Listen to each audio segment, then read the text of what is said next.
यदि आप आईटीआई का एग्ज़ाम देने जा रहे हैं आज की डेट में, तो मैं आपसे रिक्वेस्ट करूंगा कि मैं जो यहाँ पर क्वेश्चन आपके लिए लेके आया हूँ, इन सारे क्वेश्चनों को एक बार देख कर ही जाइएगा, क्योंकि ये जो क्वेश्चन मैंने कवर किया है, ये क्वेश्चन कवर किया है जो कि अब तक जो एग्ज़ाम हुए हैं उसमें ज़्यादातर रिपीट हुए क्वेश्चन है। इसलिए मैं आपको ये क्वेश्चन दे रहा हूँ ताकि आप जब एग्ज़ाम देने जाए तो आपको समझ में आए कि हाँ, यही जो बताया गया था इसी तरह के क्वेश्चन पूछे जा रहे हैं। और इसमें से आपको एक आध दो क्वेश्चन, या हम कह सकते हैं कि बहुत सारे क्वेश्चन इसमें पूछे भी जाएंगे। तो जितने भी छात्र होंगे, आईटीआई के फर्स्ट ईयर के स्टूडेंट होंगे, इलेक्ट्रीशियन थ्योरी का एग्जाम देने जा रहे हैं, तो इन क्वेश्चनों को एक बार रिपीट करके जरूर जाइएगा। चलिए आज का क्वेश्चन स्टार्ट करते हैं, सभी लोग ध्यान से देखिएगा। जिसमें क्वेश्चन आपका पूछा गया था पिछले परीक्षा में कि कार्बन जस्ता शुल्क सेल में कौन सा विद्युतीय अपघट्य उपयोग किया जाता है, तनु सल्फ्यूरिक अम्ल या अमोनियम क्लोराइड या पोटेशियम हाइड्रोक्साइड या सांद्र। तो इसमें जो प्रयोग किया जाता है वो आपका अमोनियम क्लोराइड होता है, जो कि ऑप्शन में हमारा बी ऑप्शन दिया गया है। तो क्वेश्चन के अनुसार बी ऑप्शन करेक्ट आंसर हो जाता है। अगले क्वेश्चन पे आते हैं, जिसमें क्वेश्चन आपका पूछा गया था कि सीसा अम्ल बैटरी में ऋणात्मक प्लेट बनाने हेतु कौन सा पदार्थ उपयोग होता है, लेड डाइऑक्साइड या स्पंज सीसा या लेड पेरोक्साइड या लेड सल्फेट। तो इसमें आपका जो सही हो जाता है यहाँ पर बी ऑप्शन करेक्ट आंसर हो जाता है, जिसको बोलते हैं स्पंज सीसा, जो कि यहाँ पर बी ऑप्शन दिया गया है। बी ऑप्शन करेक्ट आंसर मारेंगे। अगले क्वेश्चन पे आते हैं, जो कि क्वेश्चन इसमें पूछा गया था, बैटरी में आवेशन के समय हाइड्रोमीटर का क्या उद्देश्य है। यदि बैटरी में आवेश प्रवाहित हो रहा है उस समय हाइड्रो जो मीटर होता है उसका क्या कार्य होता है, इसमें आपसे पूछा गया है। तो इसमें जो कार्य होता है दोस्तों, वो होता है विद्युतीय अपघट्य का विशिष्ट जो गुरुत्व होता है उसको निर्धारित करना, जो कि ऑप्शन में हमारा डी ऑप्शन दिया गया है। तो क्वेश्चन के अनुसार हमारा डी ऑप्शन बिल्कुल करेक्ट आंसर हो जाता है। अगले क्वेश्चन पे आते हैं, जो क्वेश्चन इसमें पूछा गया है कि फैराडे के विद्युतीय अपघटन के प्रथम नियम का सूत्र क्या है। फैराडे के प्रथम जो विद्युतीय अपघटन का जो सूत्र होता है वो सूत्र इसमें आपसे पूछा गया है, तो उसका होता है M बराबर ZIT। ये भी क्वेश्चन आपका 3 दिन लगातार ये आपका एग्जाम में पूछा गया है। तो जितने भी आईटीआई के स्टूडेंट हैं सभी लोग एक बार इसको देखकर जरूर जाइएगा। यहाँ पर हम बी ऑप्शन करेक्ट मारेंगे। अगले क्वेश्चन पे आते हैं, जिसमें क्वेश्चन आपका पूछा गया है कि विद्युत या सीसा अम्ल सेल में विद्युतीय अपघट्य की सतह क्या उपयोग किया जाता है। जो उसकी तरह उपयोग किया जाता है वो क्या है, हाइड्रोक्लोरिक अम्ल या अमोनियम क्लोराइड या पोटेशियम हाइड्रोक्साइड या तनु सल्फ्यूरिक अम्ल। तो इसमें आपका सही हो जाता है डी ऑप्शन, जो कि प्रयोग किया जाता है तनु सल्फ्यूरिक अम्ल। डी ऑप्शन हम बिल्कुल करेक्ट आंसर मारेंगे। अगले क्वेश्चन पे आते हैं, जो क्वेश्चन इसमें पूछा गया था कि सिल्वर ऑक्साइड बैटरी में कौन सा पदार्थ कैथोड अर्थात जो निगेटिव होता है इलेक्ट्रोड की तरह उपयोग किया जाता है, जस्ता, तांबा, कार्बन या सिल्वर ऑक्साइड। तो इसमें आपका जो सही हो जाता है ए ऑप्शन करेक्ट हो जाता है। जो जस्ता होता है वो आपके निगेटिव इलेक्ट्रोड के रूप में प्रयोग किया जाता है, जो कि यहाँ पर हमारा ए ऑप्शन दिया गया है। तो क्वेश्चन के अनुसार ए ऑप्शन करेक्ट आंसर हो जाता है। अगले क्वेश्चन पे आते हैं, जिसमें क्वेश्चन पूछा गया है कि चांदी का विद्युतीय रासायनिक तुल्यांक क्या है। ये भी आपका क्वेश्चन 2 बार रिपीट हुआ है, तो इसमें आपका सही हो जाता है डी ऑप्शन। इसका जो मान होता है यहाँ पर आप लिख लीजिएगा, कहीं नोट कर लीजिएगा, 1.1182 होता है आपका, ये होता है। तो ये आपका डी ऑप्शन करेक्ट आंसर हो जाता है। अगले क्वेश्चन पे आते हैं, जो क्वेश्चन आपसे पूछा गया है कि सीसा अम्ल सेल की निरावेशन की रासायनिक क्रिया के दौरान ऋणात्मक प्लेट पर क्या आएगा। मोस्ट इंपोर्टेंट क्वेश्चन ये भी था। तो इसमें क्या आता है, तो इसमें आता है लेड सल्फेट, जो कि यहाँ पर आपका सी ऑप्शन दिया गया है। और यदि सूत्र की इसकी बात करें तो PbSO4 होता है, इसको भी आप यहाँ पर रट लीजिएगा, जो कि यहाँ पर सी ऑप्शन दिया गया लेड सल्फेट। आगे बढ़ते हैं नेक्स्ट क्वेश्चन पे। नेक्स्ट क्वेश्चन इसमें आपसे पूछा गया था कि तांबे के विद्युतीय रासायनिक तुल्यांक क्या है। तो इसमें आपको बताना था कि इसका मान कितना होता है। जैसे कि यहाँ पर आपको अलग अलग मान देखने को मिल जाता है, लेकिन इसमें आपका जो सही हो जाता है वो आपका प्रथम वाला सही हो जाता है, 0.32 mg प्रति कूलाम होता है, जो कि ऑप्शन में हमारा ए ऑप्शन दिया गया है। अगले क्वेश्चन पे आते हैं, जो क्वेश्चन आपसे पूछा गया था कि लंबाई, या क्वेश्चन को पहले पढ़िए, कंड्यूट पाइप कैसे निर्दिष्ट किए जाते हैं। लंबाई मीटर में, या दीवार की मोटाई mm में, या आंतरिक व्यास mm में, या बाह्य व्यास mm में। तो इसमें आपका जो सही हो जाता है यहाँ पर option number D correct answer हो जाता है, बाह्य व्यास mm में। डी ऑप्शन हम बिल्कुल करेक्ट आंसर मारेंगे। अगले क्वेश्चन पे आते हैं। जो अगला क्वेश्चन आपसे पूछा गया था पिछले एग्जामों में कि विद्युतीय सामग्री का नाम बताइए। यहाँ जो आपके सामने सामग्री यहाँ पर रखा गया है, देखिए जो आपका ITI फर्स्ट ईयर का जो एग्जाम होता है बिल्कुल बेसिक टाइप का एग्जाम होता है, लेकिन कुछ क्वेश्चन आपको हार्ड भी दिए जाते हैं, इसको भी आप लिख लीजिएगा। और कुछ क्वेश्चन आपको देखने को मिलेंगे बहुत ही ईजी देखने को मिलते हैं। तो इसको हम क्या बोलते हैं, ये तो आपको देखते हैं यहाँ पर व्यवहारिक भाषा में आप इसको कह सकते हैं कि आपका एक होल्डर है। लेकिन ये जो होल्डर है इसमें आपका कौन सा होल्डर है, तो इसको हम बोलते हैं एडिशन स्क्रू प्रकार का होल्डर, जो कि ऑप्शन में हमारा बी ऑप्शन दिया गया है। तो क्वेश्चन के अनुसार बी ऑप्शन हमारा बिल्कुल करेक्ट आंसर हो जाता है।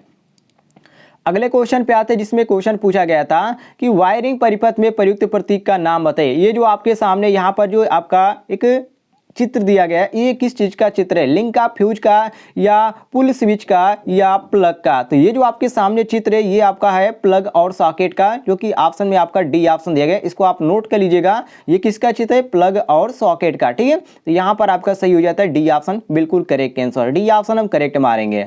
अगले क्वेश्चन पे आते हैं जिसमें क्वेश्चन आपसे पूछा गया था कि कम धारा रेटेड केबल को उच्च धारा भार में जोड़ने का क्या प्रभाव होगा। मतलब इसका मतलब क्या होगा, यदि हम जोड़ देते हैं तो गर्मी के कारण जो केबल खराब हो जाती है उसको ये रोकता है, इसके लिए इसका प्रयोग किया जाता है। तो यहाँ पर डी ऑप्शन करेक्ट आंसर हो जाता है, डी ऑप्शन करेक्ट मारेंगे, गर्मी के कारण केबल खराब। ठीक है, आगे बढ़ते हैं। नेक्स्ट क्वेश्चन आपसे पूछा गया था कि घरेलू तारों में लचीला तारों का क्या उपयोग है। ज्यादातर ये क्वेश्चन रिपीट हुआ है, ये आपका चौथी बार यहाँ पर रिपीट हुआ है। कल की डेट में भी आपका ये एग्जाम में पूछा गया था क्वेश्चन, तो इसको जरूर देख लीजिएगा। घरेलू तारों में लचीला तारों का क्या, जो फ्लेक्सिबल तार होते हैं उसका क्या उद्देश्य होता है, संयोजित वायरिंग से या स्थायी संयोजन से या सीलिंग में या अदर। इसमें आपको बहुत सारे ऑप्शन देखने को मिल जाते हैं, लेकिन इसमें आपका सही हो जाता है ट्रांसपोर्टेबल उपकरण कनेक्शन में इसका फ्लेक्सिबल तार का उपयोग होता है, जो कि ऑप्शन में आपका डी दिया गया है। डी ऑप्शन हम बिल्कुल करेक्ट आंसर मारेंगे। अगले क्वेश्चन पे आते हैं। जो क्वेश्चन आपसे पूछा गया था कि सीलिंग में स्क्रू का छेद करने हेतु भराव पदार्थ के रूप में किसका उपयोग किया जाता है, कागज का उपयोग किया जाता है, या नायलॉन का, या सीमेंट का, या पॉलीविनाइल क्लोराइड जिसको हम पीवीसी बोलते हैं। तो यहाँ पर आपको कौन सा ऑप्शन सही लगता है, तो यहाँ पर बी ऑप्शन सही हो जाता है, नायलॉन, बी ऑप्शन हम बिल्कुल करेक्ट आंसर मारेंगे। अगले क्वेश्चन पे आते हैं। जो क्वेश्चन आपसे पूछा गया था कि कौन सी विद्युतीय सामग्री समानों के सामान्य समीकरण या वर्गीकरण से संबंधित है, फ्यूज या सीलिंग रोज या इंटरमीडिएट स्विच या पेटेंट लैंप होल्डर। तो यहाँ पर आपका सही हो जाता है ऑप्शन नंबर बी, जिसको बोलते हैं सीलिंग रोज, बी ऑप्शन यहाँ पर हम बिल्कुल करेक्ट आंसर मारेंगे। अगले क्वेश्चन पे आते हैं। जो क्वेश्चन आपसे पूछा गया था कि कंड्यूट को मोड़ने के लिए किस उपकरण का उपयोग किया जाता है। जो कंड्यूट पाइप होता है उसको मोड़ने के लिए हम किस उपकरण का प्रयोग करते हैं, हिंकी का, या कपलर, या पाइप वाइज का, या बेंच वाइज का। तो इसको प्रयोग करते हैं हिंकी का, जो कि ऑप्शन में हमारा ए ऑप्शन दिया गया है। तो क्वेश्चन के अनुसार हमारा ए ऑप्शन बिल्कुल करेक्ट आंसर हो जाता है। अगला क्वेश्चन आपसे पूछा गया था, पिछले एग्जामों में ज्यादातर ये रिपीट हुआ है, ELCB। ठीक है, जिसका यहाँ पर पहले तो इसका पूरा नाम यहाँ पर जान लीजिए। इसका पूरा नाम होता है अर्थ लीकेज सर्किट ब्रेकर, लेकिन इसमें पूछा गया है कि ELCB का उद्देश्य क्या है, मतलब इसका कार्य क्या होता है, इसमें आपसे पूछा गया है। तो इसका कार्य होता है आवेशन धारा को देखना, जो कि ऑप्शन में आपका बी ऑप्शन दिया गया है। क्वेश्चन के अनुसार हमारा बी ऑप्शन बिल्कुल करेक्ट आंसर हो जाता है। अगले क्वेश्चन पे आते हैं। जो क्वेश्चन आपसे पूछा गया है कि पोर्टेबल उपकरण को संचालित करने के लिए किस प्रकार का सामान उपयोग किया जाता है। जो पोर्टेबल उपकरण होते हैं उसको संचालित करने के लिए हम किस प्रकार के उपकरण का प्रयोग करते हैं। तो यहाँ पर आपको बहुत सारे ऑप्शन देखने को मिल जाते हैं, लेकिन पकड़ने योग्य जो सामान होता है उसका हम उपयोग करते हैं, जो कि ऑप्शन में हमारा बी ऑप्शन दिया गया है। यहाँ पर देख सकते हैं बी ऑप्शन दिया गया है, होल्डिंग। ठीक है, पकड़ने योग्य सामान, बी ऑप्शन हम करेक्ट आंसर मारेंगे। अगले क्वेश्चन पे आते हैं। जो क्वेश्चन आपसे पूछा गया था कि 300 वाट से ऊपर के लैंप को किस लिए या किस प्रकार के लैंप धारक का उपयोग किया जाता है। मोस्ट इंपोर्टेंट क्वेश्चन ये भी था। तो इसमें आपका प्रयोग किया जाता है गोलियत पेंच होल्डर का, जो कि ऑप्शन में हमारा बी ऑप्शन दिया गया है, बी ऑप्शन करेक्ट आंसर मारेंगे। ये आपका 2 बार क्वेश्चन पूछा गया है, हो सकता है तीसरी बार भी आपका क्वेश्चन ये रिपीट हो। नेक्स्ट क्वेश्चन आपसे पूछा गया है, BIS के अनुसार एकल चरण घरेलू वायरिंग में तांबा अर्थ निरंतर कंडक्टर का न्यूनतम आकार क्या है। ये आपका चौथी बार यहाँ पर इस बार रिपीट हुआ है, और इसमें जो आपका सही हो जाता है यहाँ पर डी ऑप्शन करेक्ट हो जाता है। 1.5 स्क्वायर mm के आपका होता है, जो कि ऑप्शन में हमारा डी ऑप्शन दिया गया है। तो डी ऑप्शन हम बिल्कुल करेक्ट आंसर मारेंगे।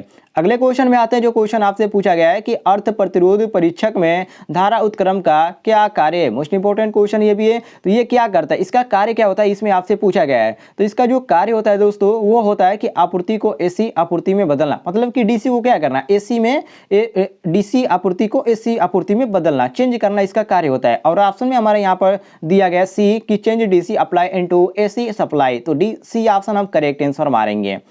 अगले क्वेश्चन पे आते हैं। जो क्वेश्चन आपसे पूछा गया है कि एमसीबी के किस विद्युतीय उपकरण एल श्रेणी का उपयोग किया जाता है, गीजर, लोकोमोटिव या हाइड्रोजन या वातानुकूलक। तो इसमें आपका जो सही हो जाता है यहाँ पर ए ऑप्शन करेक्ट हो जाता है, जो कि गीजर में इसका उपयोग किया जाता है। तो ए ऑप्शन में बिल्कुल करेक्ट आंसर मारेंगे।